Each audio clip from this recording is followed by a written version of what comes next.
Thank you very much, Mr. Chairman. And Mr. Secretary, I had just two questions to follow up on, one on the IRS and one on FSOC. I'll start out with the IRS. You had indicated in your response to Senator Heller, I believe, that the Inspector General's finding indicated that there was not a political motivation to the IRS's activities. I said no political pressure was brought to bear. And you may have noticed I had to step out for a few moments. That was to go down to the Finance Committee, and I had an opportunity to ask some questions of the Inspector General at that time. And a couple of very important things came out there. First of all, he made it clear that the report does not make a finding that there was no political pressure or political motivation. It was that they were not able to find it. And I asked him what they looked into. He said, we asked the IRS employees who we interrogated or interviewed whether they had a political motivation. He said none of them admitted to having such.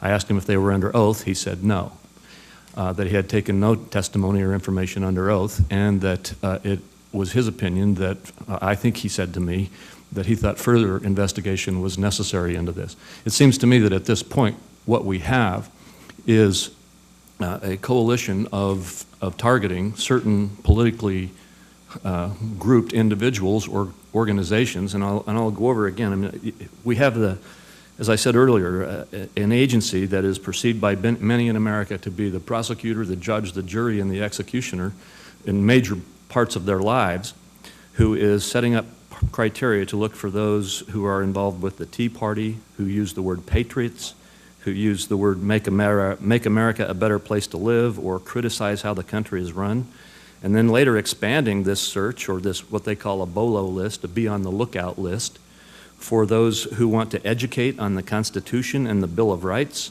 or who are focused on addressing social economic reform in the United States. And the question I have to you is,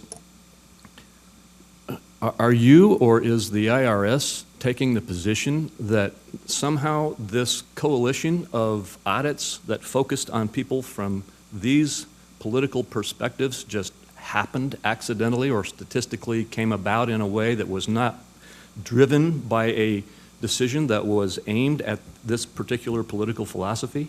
Senator, I am aware of no evidence that suggests any political interference in any way. There is a sharp wall between the Treasury Department and IRS on the administration of the tax system.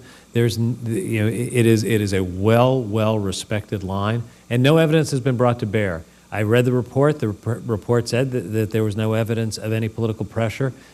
People can ask questions more and more, and I'm not discouraging the asking of questions, but there is no evidence. So we should be clear, there is no evidence.